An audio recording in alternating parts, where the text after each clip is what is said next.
لیکن اس کے علاوہ معین شخص ہوگا دجال.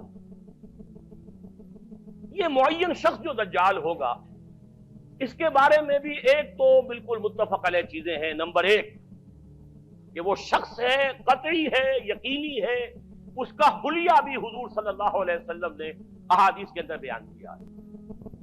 دوسری بات یہ کہ اس کے ہاتھ میں قوانین قدرت، گویا کہ تسخیر کائنات گویا کہ نقطۂ عروج کو پہنچ چکی ہے. تمام اختیارات الہی تقریباً اس کے ہاتھ میں آ چکے ہوں. جو بڑے سے بڑے معجزے اللہ تعالیٰ نے نبیوں کو دیے ہیں وہ معجزے کر کے دکھائے گا.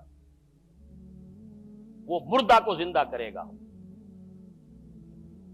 مردہ لوگوں کی افواہوں کو لے کر آئے گا، ان کی روحوں کو، اگرچہ جھوٹی روحیں ہوں گی، وہ شیاطین جن ہوں گے جو ان کا بھیس بدل کر آئیں گے، لیکن یہ کہ وہ لوگوں سے کلام کریں گے. یہ اسپرچولیزم جو اپنی انتہا کو پہنچا ہوا ہے یورپ میں اور مغرب میں، یہ در حقیقت اسی کا ایک مظہر ہے.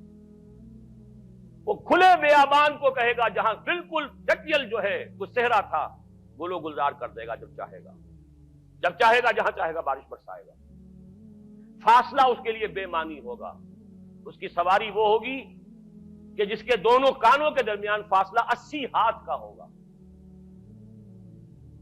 یہ سارے جو آج آپ کی اس ٹیکنالوجی کی جو انتہا جا رہی ہے اور جدھر جا رہی ہے، اس کو اچھی طرح سمجھ لیجیے. آج سے 100 سال پہلے شاید انسان ان چیزوں کا تصور نہ کر سکتا. وہ کوئی سواری ایسی بھی ہو سکتی ہے جس کے دو کانوں کے درمیان کا فاصلہ جو ہے وہ 80 ہاتھ کا ہو. آپ کے یہ سارے جیٹس جو ہیں وہ کیا ہیں؟ ان کے رڈارز جو لگے ہوئے ہیں، دونوں کان ہیں ان کے. اس کا ایک قدم اگر مدینے میں ہوگا تو دوسرا بیت المقدس میں ہوگا. اس کی آواز پوری دنیا میں سنی جائے گی. سنی جا رہی ہے کہ نہیں؟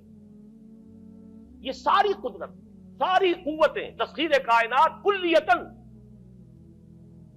ایک آدمی کو چیر کر دو ٹکڑے کرے گا، دونوں ٹکڑوں کو علیحدہ کرے گا، ان کے درمیان چلے گا اور پھر ان دونوں کو جوڑے گا اور کھڑا کر دے گا. احادیث میں ساری موجود ہے. سرجری جدھر جا رہی ہے کوئی عجب نہیں کہ وہاں تک آدمی پہنچ جائے.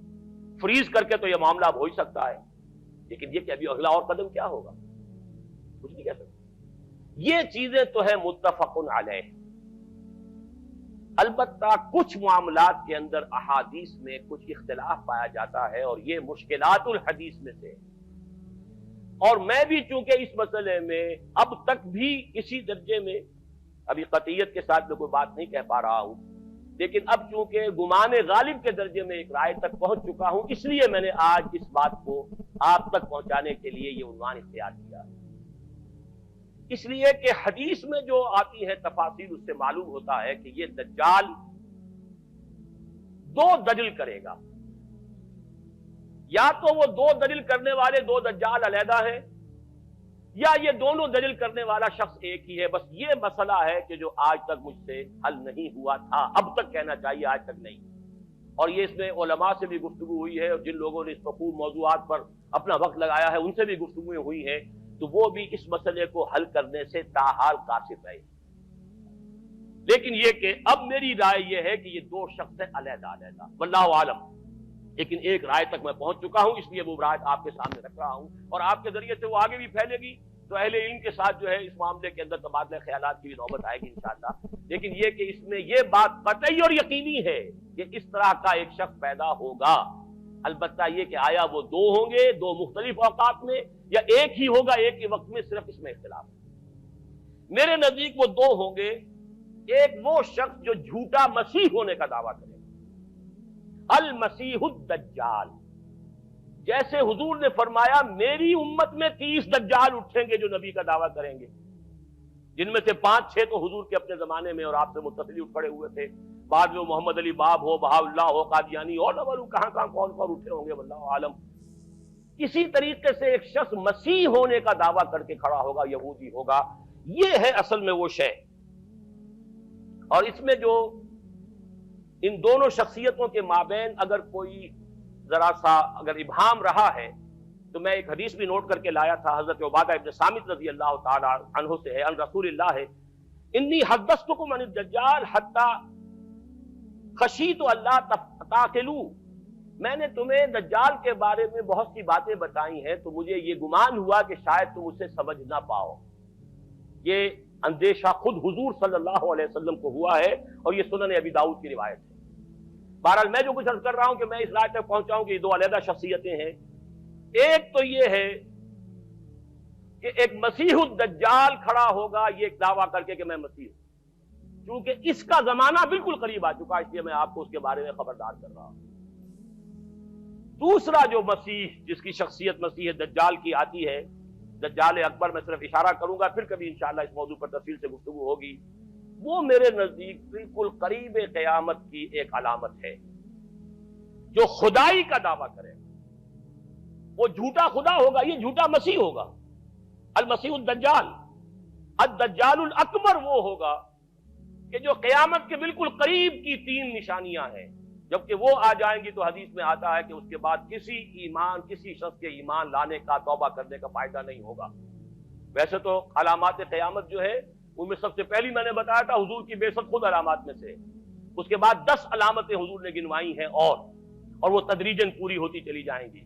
آخری علامات کے لیے حدیث سن لیجئے، عن ابی ہریرہ رضی اللہ تعالی عنہ قال قال رسول اللہ صلی اللہ علیہ وسلم ثلاث اذا خرجنا لا ينفع نفسا ایمانا لم تكن آمنت من قبل او کسبت فی ایمانها خیرا، طلوع الشمس من المغرب وخروج الدجال ودابۃ الارض۔ تین نشانیاں وہ ہیں کہ جب وہ ظاہر ہو جائیں گی تو پھر کسی کا ایمان لانا مفید نہیں ہوگا جو پہلے ایمان نہیں لایا تھا، یا جس نے اس سے قبل اپنے ایمان میں کچھ اعمال صالحہ کی کمائی نہیں کی تھی۔ یعنی گویا کہ توبہ کا دروازہ بند ہو جائے گا۔ جیسے جب موت کے آثار شروع ہو جاتے ہیں تو توبہ کا دروازہ انسان کے لیے بند۔ اب جب موت کے آثار شروع ہو گئے اب توبہ کرنا فائدہ نہیں، اس سے پہلے توبہ کا دروازہ کھلا ہوا، معلوم یغرغر، جبکہ وہ موت کے آثار شروع ہو جاتے ہیں، گھنگرو بولنا شروع ہو جاتا ہے، معلوم ہوتا ہے کہ اب جا رہا ہے، اب توبہ بیکار۔ اسی طریقے سے پوری نوع انسانی کے لیے توبہ کا دروازہ بند ہوگا ایک وقت میں آ کر کہ اب کسی کے لیے توبہ نہیں، ایمان نہیں، اور اس کے لیے تین علامتیں بیان ہوئی ہیں، یہ بھی مسلم شریف کی روایت ہے۔ آپ نے فرمایا تین چیزیں وہ ہیں کہ جب وہ ظاہر ہو گئیں تو پھر کسی کا ایمان لانا جو اس سے پہلے ایمان نہیں لایا تھا، اور اپنے ایمان میں اس نے کچھ اعمال صالحہ کی کمائی نہیں کی تھی، اب قتل مفید نہیں ہوگا اس کے لیے ایمان لانا۔ وہ تین نشانیاں ہیں، طلوع الشمس من المغرب، سورج مغرب سے طلوع ہوگا، نظام شمسی میں کوئی اختلال ایسا ہوگا کہ جس سے سورج بجائے مغرب سے نکلے گا، وہ خروج الدجال ودابۃ الارض، ایک زمین سے کوئی چوپایا برآمد ہوگا، بعض احادیث میں آتا ہے کہ مروہ کے قریب سے وہ برآمد ہوگا جو گفتگو کرے گا انسانوں سے، کہ بالکل خرق عادت، یعنی وہ چیزیں کہ جن کا کوئی تعلق اب اسباب جو ہے دنیا کے ان سے کوئی تعلق نہیں ہے، کوئی فزیکل لا سے تعلق نہیں ہے، وہ بالکل معجزے ہوں گے، خرق عادت ہوگا۔ اور خروج دجال، وہ دجال جو خدائی کا دعویٰ کرے گا، اور حدیث میں آتا ہے کہ بہت کم لوگ ہوں گے کہ جو اس کے سامنے رک سکیں گے، اکثر و بیشتر جو کمزور ایمان والے لوگ ہوں گے وہ اسے خدا تسلیم کر کے اس کی پرستش شروع کر دیں۔ میرے نزدیک یہ آخری چھلنی ہوگی جو لگائی جائے گی اہل ایمان کو ایک طرف کرنے کی، اور یہ قیامت کی نشانیوں میں سے، آخری نشانیوں میں سے ہے۔